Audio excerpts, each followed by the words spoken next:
Those are just the latest records broken by Swift in a nearly 20-year career that has seen the superstar become the first person to win 4 Grammy Awards for Album of the Year. And just last week, Swift was nominated again, making her the first female artist ever to earn 7 Grammy nominations in that category for Best Album. A new book chronicles the cultural impact of the Swift era. It's called Heartbreak is the National Anthem. And joining us now, the author of that book and self-proclaimed Swiftie himself, contributing editor at Rolling Stone, Rob Sheffield. Rob, it's great to have you on.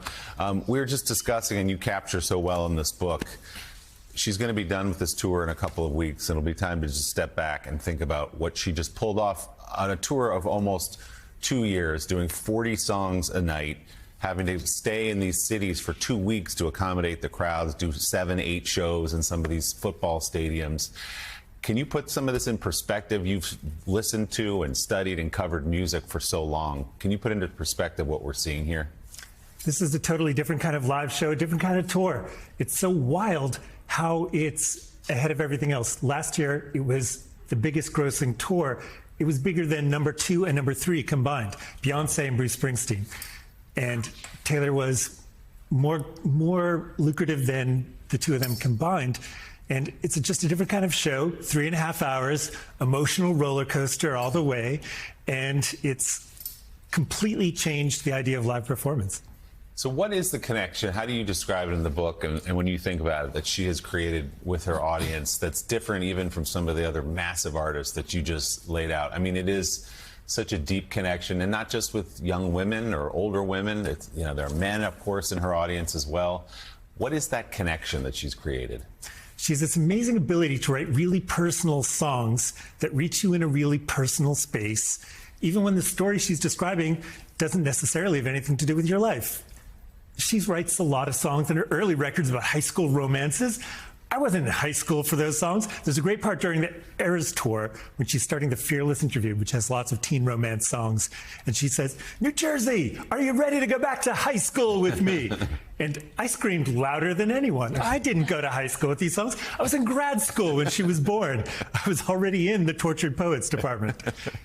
But I sang along, I felt those songs, and so did the kids around me who were largely 6, 8, 10 years old. They hadn't even been to high school yet. But we all related to those high school stories. Her stories are just like that. 2 things that are so striking about her is the authenticity. This is her. It's all her. She writes her own stuff. She performs it. But also just how prolific she is. There's so many albums. There's so many songs.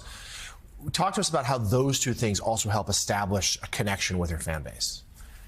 There's no precedent for that. The idea that she has been in the game at the top for 18 years and still just cannot stop putting out new music. When she announced the Tortured Poets department, it was a shock to think that during the Eras tour, the biggest stadium tour ever, she was making new albums in her spare time. Then she releases the album at midnight, and 2 hours later, at 2 a.m., she's like, "Oh, I have another album to add on to that one." So, Mika, and just as a father of a couple of teenagers, she writes her own songs, she plays the guitar, she plays the piano, she's involved, she controls her business. She really is, the music aside even, right. She is the kind of person you want your kid to look up to and fill those stadiums. Truly. I mean, she's a savant with a boundless energy. And Rob, I guess you would know, being a student of her work, what is next for Taylor Swift? That's a good question, and I've failed trying to predict her next move consistently for 18 years. I always think, well, this would be the rational move, this would be the sensible move, and she always goes in another direction. So I don't know what she's going to do, but I think there's going to be more new music. I don't see her slowing down anytime.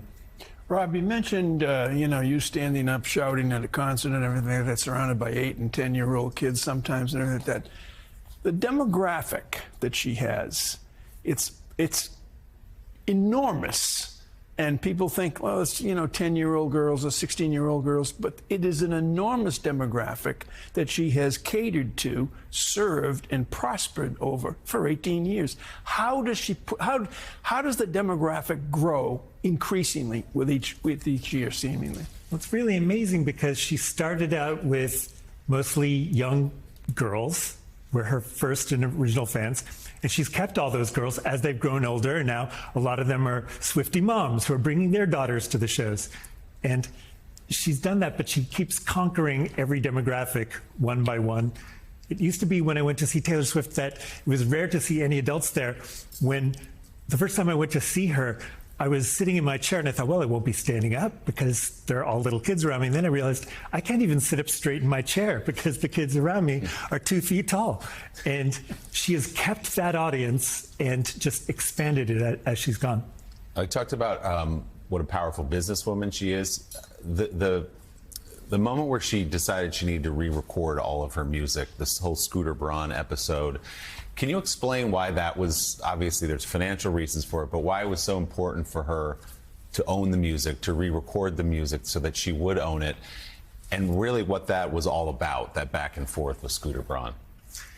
It started out really personal for her. Her record company sold her masters, and she said didn't give her a chance to bid on them. That's disputed, but sold it to her worst enemy in the music business. And she announced that she was going to re-record her entire life's work.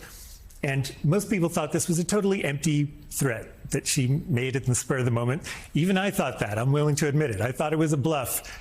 And yet she followed through and not only got away with re-recording her old albums, but made the release of each one an event. And people love the idea of this adult artist going back and revisiting the selves that she'd been earlier in her life, which is something a lot of us do as we grow older. And most importantly, she spreads joy, which I think we need more of in this world. If you look at those Absolutely. stadiums and you've been inside them, they are joyful experiences. The new book is Heartbreak is the National Anthem, How Taylor Swift Reinvented Pop Music. Author and contributing editor at Rolling Stone, Rob Sheffield. Rob, thanks so much. Thank you so much.